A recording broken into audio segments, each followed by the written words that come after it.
Europe 1, Pascal Praud. On va peut-être écouter une petite bande-annonce qui va nous mettre dans l'ambiance de cette émission qui est programmée Les Grands du Rire chaque samedi après-midi sur C8 et on reçoit Bernard Montiel. C'est toujours un plaisir d'être avec lui. On vous a préparé un programme plein d'étoiles. On va revivre des instants qu'on aimera toujours. Sur C8, Les Grands du Rire font leur retour avec Karen Cheryl et Bernard Montiel. On revisite le patrimoine de l'humour. Est-ce qu'on peut pousser le Spielblick? On adore la musique ici. Sketch, chansons, invités exceptionnels. On a le plaisir d'accueillir les Chevaliers du Fiel. Ils nous ont supprimé le lundi de Pentecôte. Ouais, je sais. On essaie d'avoir le mardi, même. Nostalgie, stars et fou rire garanti. On va rêver avec vous tous les samedis après-midi sur C8. Les Grands du Rire, samedi à 14h10 sur C8.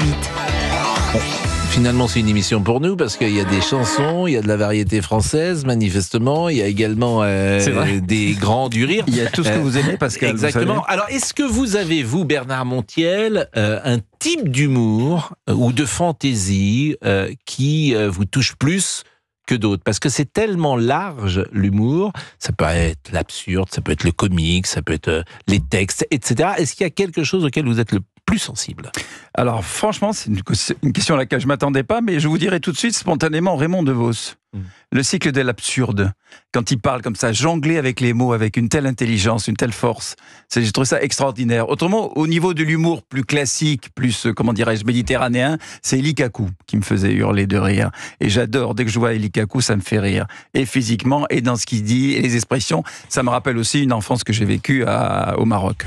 Moi, j'ai remarqué qu'au-delà du texte, le plaisir qu'on peut avoir à voir et revoir un sketch, c'est l'interprétation qui nous fait jubiler. C'est vrai. C'est-à-dire qu'on connaît par cœur, mais on revoit ses rôles et puis on revoit et le texte, si on le lisait à plat ou si même un autre le lisait, n'aurait pas ce même effet. L'interprétation est décisive. Essentiel, bien sûr, mais c'est pour ça que ce sont de grands artistes de l'humour et pas moi et pas nous.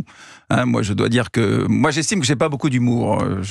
J'arrive à le comprendre, j'essaie d'en avoir un peu parfois, notamment dans TPMP le soir. Il y a l'humour, on le reçoit ou on le donne, mais déjà le recevoir, c'est une forme d'humour, le comprendre, c'est de l'humour. Oui, c'est en tout cas une ouverture d'esprit, en tout cas, c'est déjà quelque chose. Mais il y a des gens, par exemple, qui rient jamais, mais ceux-là, effectivement, c'est compliqué de parler avec eux, c'est parce qu'ils sont allergiques à l'humour. C'est une langue étrangère, disait Guy Bedos. Non, mais il est vrai que moi, en plus, je suis très positif, si vous voulez. Moi, j'ai eu une bonne vie jusqu'à présent, des parents merveilleux, j'ai été très bien élevé, je le dis. Vous savez, ça devient une chose rare, hein, quand on écoute tout ce qu'on entend à droite à gauche.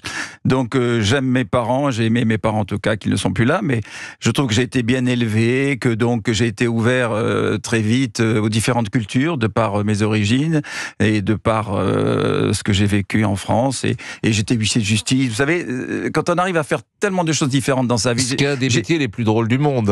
Vous savez quoi, si je vous raconte quelques anecdotes, vous allez réaliser que oui. Chacun sait que c'est tordant comme métier. T'arrives chez les gens, tu leur piques leurs meubles. J'imagine qu'ils doivent être très heureux de vous accueillir en plus. Je pense que... Il n'y a pas que ça, il y a les constats d'adultère, je me suis beaucoup amusé. Ça existait encore, les constats d'adultère? Oui, à mon époque, oui. Oui. Parce que ça n'existe quoi, ça n'existe plus. Si, ça existe toujours, mais ça ne compte pas autant qu'avant. Oui. Vous avez été huissier de justice de quand à quand? Alors c'était 2 ans, je suis resté 2 ans parce qu'après j'étais trop malheureux justement dans ce métier-là. C'était à Libourne, Bordeaux, près de Libourne, et je l'ai fait, c'était les années 80. Je ne sais plus exactement parce que j'ai dirigé une salle de cinéma avant. Je suis parti aux États-Unis entre-temps 1 an, et au retour, pour faire plaisir à mes parents, j'ai fait des études de droit, donc je suis parti là-dedans. Je voulais être avocat, c'était trop long, je gagnais pas assez de fric pour payer mes études, enfin bon, donc huissier, c'était quand même intéressant. Plutôt de cette région du Sud-Ouest que vous avez actionné, puisque vous êtes notamment au Cap Ferret l'été, régulièrement au Pilat. Pilat-sur-Mer.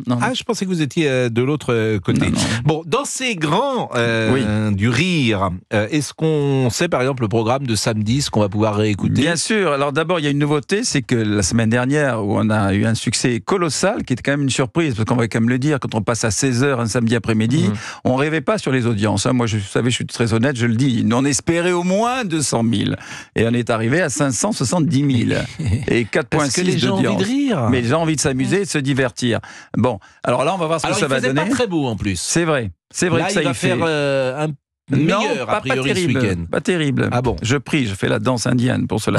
Mais on va démarrer exceptionnellement à 14h samedi prochain, où on va rediffuser l'émission qui a été diffusée samedi dernier. Et à 16h, on va passer un inédit. La première, je le rappelle, c'était Anne Romanoff, où on rendait hommage à Claude Barzotti, qui nous a quittés il n'y a pas très longtemps, qui était un ami, à ABBA. Et si vous voulez, et la seconde, il y aura Roland McDan comme invité. Et là aussi, on va parler de Céline Dion, on va parler de beaucoup de choses, Florent Pagny, Véronique Sanson. Et vous savez, comme j'ai la chance de faire partie de ce métier, 40 ans de télé certes, mais j'étais avant à la radio aussi, et j'ai dirigé un complexe de cinéma à Bordeaux, le Français, qui existe toujours. Je connais tous ces gens depuis très longtemps, donc j'ai plein d'anecdotes que j'essaie de nourrir, d'enrichir dans l'émission. Et puis les gens vous aiment bien? Vous aimez je suis bienveillant, vous savez, je crois que la vie est difficile pour tout le monde, on va pas emmerder les gens. Mais c'est votre nature. Oui. Hein, il y en a qui sont malveillants par nature, on en connaît dans notre métier, et puis il y en a qui sont parfois malveillants professionnellement, parce qu'il faut parfois poser des questions qui ne sont pas faciles, bien évidemment. Mais vous avez fait beaucoup de choses. On peut vous entendre sur une des radios du groupe. Régulièrement sur RFM. Oui, RFM le week-end, oui, tous les samedis et dimanches à midi, effectivement. Et puis vous étiez. Alors, il y avait une radio à un moment à Saint-Tropez où vous faisiez tous les jours. Alors là, c'était énorme. C'est marrant que vous parliez de ça. Parce que moi, je vous écoutais et je trouvais ça formidable, les rencontres, parce que comme les gens fabuleux. vous adorent. Oui, tout le monde est venu. Oui, tout le monde. C'est parce qu'on se dit à Saint-Tropez, il y a déjà toutes les stars. Et alors, comment les faire descendre sur la place des Lys, en plus en public? Johnny, qui était mon pote, il y venait. Alors lui, toutes les semaines, d'abord parce qu'il s'emmerdait chez lui. Donc il me dit, écoute, je m'emmerde, je peux venir à ton émission? Ben viens, tu parles le bonheur. Je lui fais rencontrer Faye Dunaway. Ensuite, j'ai reçu Gérard Houry, Michel Morgan, j'ai reçu Barbara Streisand, j'ai reçu Don Johnson, j'ai reçu Oprah Winfrey. Il y a des enregistrements de ça? Ça a été gardé? Je suppose, oui. C'était sur quelle radio? C'était Europe 2 à l'époque. Ouais, c'était sur Europe 2. Et ça, c'est en quelle année?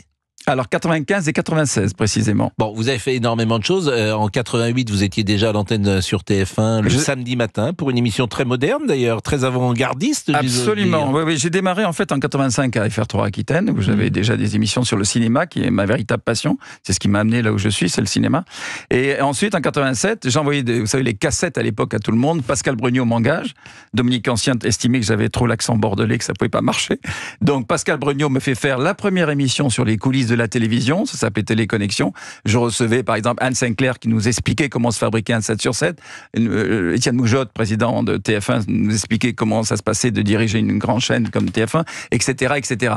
Donc j'ai vécu de nombreuses expériences et des émissions très différentes depuis 87. Et puis vous êtes avec Cyril, qui est un événement, un ovni télévisuel, comme il y en a. Non, mais il y a dans notre métier, il y a très peu d'animateurs qui seront aussi des phénomènes de société. Christophe de Chavannes l'a été. Dans les années 80, 90, c'est vrai. Hein, il avait porté un ton très nouveau. Exactement, et tout le monde regardait, non pas la fièvre du samedi soir, mais son émission Ciel Montmardi. C'est encore mieux l'après-midi et tout ça. Qui était très moderne.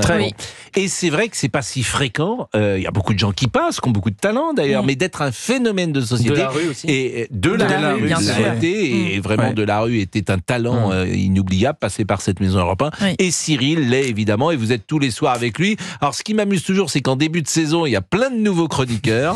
Et puis, un mois plus tard, il reste Verdez, Montiel et Valérie Benaïm. C'est le syndrome Rachid Arabe. Voilà, il en reste 3 parce que vous êtes depuis le départ.